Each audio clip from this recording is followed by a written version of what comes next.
Hi Atiya here. As you know कि हमने chemical shift को डिस्कस करना स्टार्ट किया था। प्रीवियस वीडियो में हमने कुछ ऐसे फैक्टर डिस्कस किए थे जो कि केमिकल शिफ्ट को अफेक्ट करते हैं। External magnetic field due to the valence electrons, जिसे हमने प्रीवियस वीडियो में डिटेल से डिस्कस किया था कि जो वैलेंस के इलेक्ट्रॉन्स हैं जब उन्हें प्लेस किया जाता है मैग्नेटिक फील्ड के अंदर तो वो सर्कुलेट करना स्टार्ट कर देते हैं और उनकी सर्कुलेशन की वजह से वो अपनी एक मैग्नेटिक फील्ड प्रोड्यूस करते हैं जिसे इंड्यूस मैग्नेटिक फील्ड कहा जाता है और वो सिग्नल को अफेक्ट करते हैं, सिग्नल को अप फील्ड मूव करवाते हैं या डाउन फील्ड मूव करवाते हैं। इसी तरह अगर हमारे सिस्टम में पाई इलेक्ट्रॉन्स प्रेजेंट हैं तो पाई इलेक्ट्रॉन्स जो हैं उनकी सर्कुलेशन की वजह से भी एक फील्ड जनरेट होती है, मैग्नेटिक फील्ड जनरेट होती है जो कि अफेक्ट करती है केमिकल शिफ्ट की वैल्यू को। इसी तरह सिग्नल को अप फील्ड मूव करवाती है या डाउन फील्ड मूव करवाती है। तो इस फेनोमेना को कहते हैं मैग्नेटिक एनाइसोट्रॉपी, जिसे आज हमने डिस्कस करना है। Magnetic anisotropy means that there is a non uniform magnetic field, pi electron interact with the applied magnetic field which induce the magnetic field and cause the anisotropy. कुछ conditions हैं magnetic anisotropy के लिए कि pi electron in the vicinity to the proton, ठीक है, जो जिस proton को स्टडी कर रहे हैं उसकी विसिनिटी में कोई ना कोई पाई बॉन्ड होना चाहिए। और वो सिस्टम जिनमें मैग्नेटिक एनाइसोट्रॉपी का फेनोमेना शो होता है वो है aromatic system, alkenes, alkynes, even aldehyde and ketones में भी मैग्नेटिक एनाइसोट्रॉपी का फेनोमेना शो होता है। ये एल्डिहाइड का स्ट्रक्चर है। एज यू नो, इस प्रोटॉन को अगर स्टडी कर रहे हैं तो इस प्रोटॉन की विसिनिटी में पाई बॉन्ड प्रेजेंट है और ये पाई बॉन्ड अपनी एक मैग्नेटिक फील्ड जनरेट करेगा और इस प्रोटॉन को डाउन फील्ड मूव करवाएगा। तो वन बाय वन डिस्कस करते हैं एग्जांपल्स मैग्नेटिक एनाइसोट्रॉपी की। The first one is benzene. जब बेंजीन मॉलिक्यूल को प्लेस किया जाता है मैग्नेटिक फील्ड के अंदर तो ये जो पाई इलेक्ट्रॉन्स हैं बेंजीन के, ये सर्कुलेट करना स्टार्ट कर देते हैं और अपना एक करंट प्रोड्यूस करते हैं जिसे कहते हैं रिंग करंट। ये जितने भी बेंजीन के प्रोटॉन्स हैं ये सब आउटसाइड मूव करते हैं, इस रिंग की करंट की रेंज से आउटसाइड होते हैं। इस वजह से ये प्रोटॉन्स प्रोटेक्टेड नहीं है, मीन्स शील्डेड नहीं है। अगर ये प्रोटॉन्स शील्डेड नहीं है तो इट्स मीन जो स्पिन है उसकी वो अलाइन होगी मैग्नेटिक फील्ड के साथ।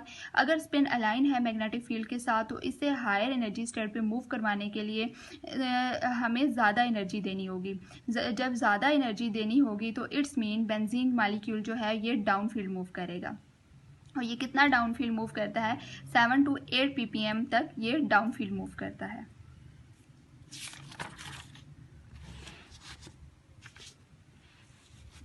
The next one is alkene. Alkene is similar to benzene. जब एल्कीन के मॉलिक्यूल्स को प्लेस किया जाता है मैग्नेटिक फील्ड के अंदर तो पाई इलेक्ट्रॉन्स की सर्कुलेशन की वजह से करंट प्रोड्यूस होता है। तो एल्कीन के प्रोटॉन भी आउटसाइड मूव करते हैं, इस रिंग करंट की रेंज से आउटसाइड मूव करते हैं। जब ये रिंग करंट से आउटसाइड मूव करते हैं तो ये मीन्स ये लेस शील्डेड है, लेस प्रोटेक्टेड हैं तो मीन्स इसके जो स्पिन है, अगर ये मैग्नेटिक फील्ड की डायरेक्शन है तो स्पिन डायरेक्टली अलाइन हो जाएगी इसके साथ और इसे लोअर एनर्जी स्टेट से हायर एनर्जी स्टेट पे मूव करवाने के लिए, स्पिन को फ्लिप करवाने के लिए 180 डिग्री का एंगल चेंज है। तो इट्स मीन के हायर एनर्जी देनी होगी इसकी स्पिन को चेंज करवाने के लिए। तो एल्कीन का मॉलिक्यूल डाउन फील्ड मूव करेगा, मीन्स अवे मूव करेगा फ्रॉम द टीएमएस सिग्नल। और ये कितना टीएमएस सिग्नल से दूर मूव करता है? 5 to 7 ppm तक अवे मूव करेगा टीएमएस सिग्नल से और एल्कीन्स डाउन फील्ड मूव करेगी। Next one is alkyne. जब अल्काइन के मॉलिक्यूल को प्लेस किया जाता है मैग्नेटिक फील्ड के अंदर तो इसके पाई इलेक्ट्रॉन्स भी अपना एक करंट प्रोड्यूस करते हैं। इस पाई इलेक्ट्रॉन के करंट की वजह से ये इसके जो प्रोटॉन्स हैं ये इस करंट की रेंज के अंदर आ जाते हैं। जब ये इसकी रेंज के अंदर आ जाते हैं तो इट्स मीन कि ये प्रोटॉन्स अब शील्डेड हैं, मीन्स प्रोटेक्टेड हैं। जब अगर ये डायरेक्शन है अप्लाइड मैग्नेटिक फील्ड की तो इसकी जो स्पिन है ये प्रॉपरली अरेंज नहीं होगी to the applied magnetic field के साथ। ये जब स्पिन प्रॉपरली अरेंज नहीं होगी तो इसे अब हायर एनर्जी स्टेट पे मूव करवाने के लिए, स्पिन को फ्लिप करवाने के लिए लेस एनर्जी रिक्वायर होगी। मीन्स ये प्रॉपरली अरेंज नहीं है तो इसे अब इसका एंगल 180 नहीं है, इट्स मीन इसे मीन्स स्पिन प्रॉपरली अलाइन नहीं हुई थी मैग्नेटिक फील्ड के साथ, तो less energy, less resonance frequency चाहिए इसकी स्पिन को फ्लिप करवाने के लिए।